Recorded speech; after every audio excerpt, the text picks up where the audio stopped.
Hello everyone, Assalamualaikum and welcome back to my channel which is Nosh and Shab Reaction Room. So आज हम Beast movie के scene hostage fight के ऊपर reaction देने वाले हैं part 2. So let's continue with that. So आपको अगर थोड़ा सा रिव्यू देखते हुए जाएं कि इसके अंदर सर विजय ने ज्वाइन कर ली है होस्टेज फाइटिंग सीन्स में. हमें देखेंगे कि किस तरह से वो पीएम की वाइफ एंड उनकी बेटी को बचाते हैं, किस तरह से एंड होगा ये scene. I am super excited.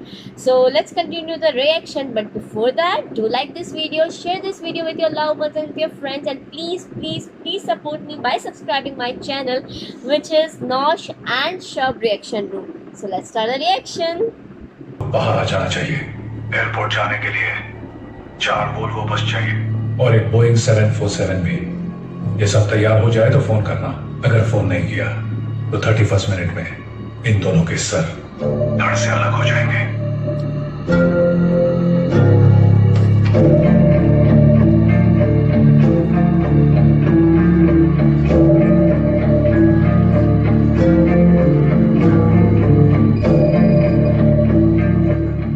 Umar Farooq को छोड़ने के लिए सरकार मान गई है, लेकिन पहले तुम्हें होम मिनिस्टर की पत्नी और बेटी को छोड़ना होगा, ऐसा बोल रहे हैं. तुम डिपार्टमेंट में नहीं हो, लेकिन तुम्हारा कमिटमेंट आज भी वैसा ही है. मैं कुछ समझा नहीं. माफी चाहता हूँ वीर, हमने तुम्हें फिर से निराश कर दिया, यानी तुम्हें धोखा दे दिया. क्या मतलब?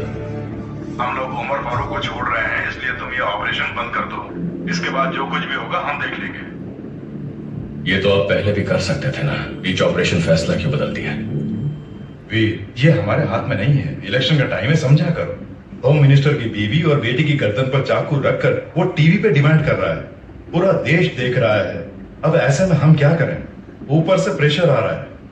ओ, मिनिस्टर की बीवी और बेटी के गले पर चाकू रखा तो उनकी बात मान लोगे? अगर उनके गले पर मैंने चाकू रख दिया तो मेरी बात भी मान लोगे क्या?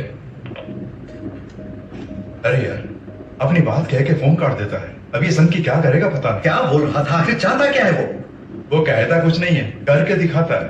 वहां कोई गड़बड़ नहीं होनी चाहिए. हाँ सर, वो संकी किसी की बात नहीं सुनता है. जब डिपार्टमेंट में था तब नहीं सुनता था, तो आप कहां से सुनेगा? होम मिनिस्टर बोल रहे हैं, ऐसी धमकी दी उसे. सर, आपके नाम से धमकाया तो वो खुद आपकी बीवी और बेटी को मार देगा और इल्जाम आतंकवादी पर डाल देगा, जो कोर्ट में भी साबित नहीं हो पाएगा. रहने दीजिए.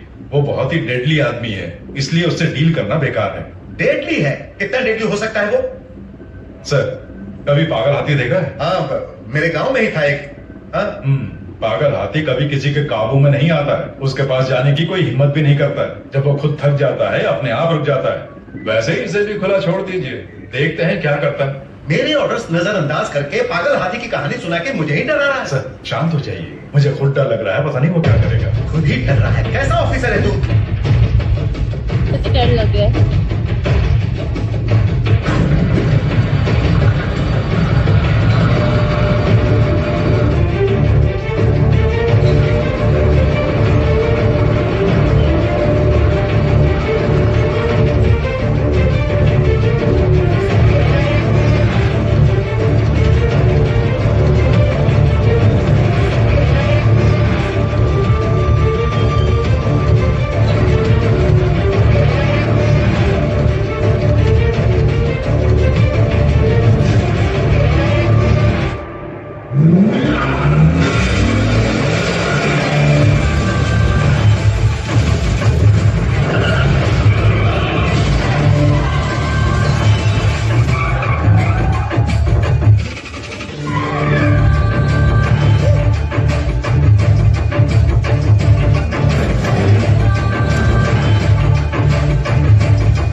Get ready to fire. ए पागल, वहां मेरी बीवी बेटी है और तू फायर करने को बोल रहा है? अरे रोक उन्हें. पक्का ना सर? हाँ पक्का है, ये मेरा ऑर्डर है. वो आपका ऑर्डर नहीं मानेंगे सर, मुझे ही देना होगा. तो जल्दी देना. होल्ड करने के लिए बोलो. Yes, sir. Hold the fire, guys. Hold the fire. मेरे कमांड का इंतजार करो. ऐसे ही उस आतंकवादी को भी बोल के फायर ना करें. सर, वो आतंकवादी कहीं आपके दोस्त तो नहीं है? वो आपका ऑर्डर मानेंगे? रिक्वेस्ट करने को बोल रहा हूँ, रिक्वेस्ट करना. मुझे लगा जैसे आप ऑर्डर दे रहे हैं. ओ, जल्दी करना. संभल के, बीपी बढ़ जाएगा. बोलो. साहब, don't shoot, please hold the fire. वहां कुछ कंफ्यूजन है, हम सॉर्ट आउट कर रहे हैं। अल्ताफ, तुम्हारी ऑर्डर बांधने के लिए मैं इंडियन आर्मी का प्यादा नहीं हूं। यहां सिर्फ वही होगा जो मैं चाहूंगा। मेरे लिए मंत्री की फैमिली और सिविलियंस सब एक जैसे हैं। क्या बोला उसने? ऐसा मुझे कहा।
मैं जो कहने वाला हूं, मैं चाहता हूं मिनिस्टर भी सुने।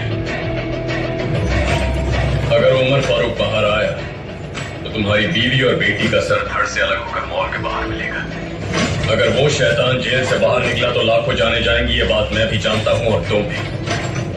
ये जो राजनीतिक खेल तुम खेल रहे हो मुझसे बर्दाश्त नहीं होता। Because I'm not a politician. I'm a soldier. नहीं, तुम बिल्कुल गलत समझ रहे हो। उन दोनों को कुछ मत करना। ये फैसला मेरा नहीं है, प्राइम मिनिस्टर का है। उसे जेल से निकाल के एयरपोर्ट भेजने का। वो चाहे कुछ भी फैसला कर ले,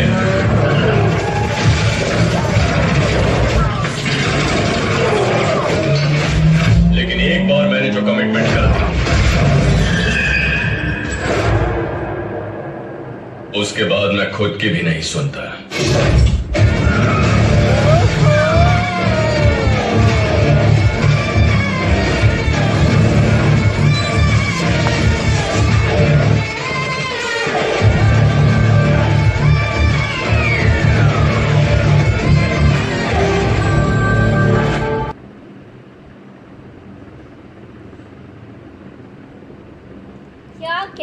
क्या कहने। फिर लोग कहते हैं कि सर मतलब सर की मूवीज़ क्यों इतनी सुपर हिट है। मतलब वाकई में salute. I love the dialogue जो लास्ट में विजय सर ने कहा कि I am not a politician but I am a soldier. Mean soldier अपने मुल्क के लिए हर चीज़ कुर्बान कर देते हैं and they just think about कि उनका मुल्क उनके लिए कितना इंपॉर्टेंट है। तो I would definitely say to each and every soldier of every country salute. इसके अलावा बात की जाए अगर सीन की, तो ऑब्वियसली बात है सीन अच्छा लगा। सर विजय ने इस तरह से कहा कि वो नहीं निकलना चाहिए, तो उसका एक कमांड था कि वो नहीं निकलना चाहिए और सही से एग्जीक्यूट किया। ये सीन अच्छा दिखाया गया कि एंड ऑल किस तरह से फाइटिंग सीन है। It was very good. I just love this scene. मैंने इन्जॉय किया है। और अब ये हो चुका है इंटरमिशन, यानी आधी मूवी कंप्लीटेड। अब आधी मूवी रहती है। सो अब उस आधी मूवी के अंदर हम लोग अपना रिएक्शन देंगे। आप मुझे ज़रूर बताइएगा अगर आपने ये मूवी पूरी देख ली है तो मैं किस किस मेजर चीज़ों के ऊपर बात करूँ, यानी किस पे रिएक्शन दूँ। सो अब तक ना मैंने 4 सीन्स पे रिएक्शन दे चुकी हूँ और ये पार्ट 2 है। एंड मुझे करेक्ट करना है। I am so sorry starting में मैंने कहा था पीएम की बेटी और बीवी। पीएम नहीं था, होम मिनिस्टर था। होम मिनिस्टर की बेटी एंड वाइफ थी। So this was all about. So आपकी जो भी रिकमेंडेशन हो मेरे कमेंट बॉक्स में ज़रूर दीजिए। अपना बहुत ज़्यादा ख्याल रखिएगा। हम नेक्स्ट वीडियो में मिलेंगे। तब तक के लिए अल्लाह हाफिज़।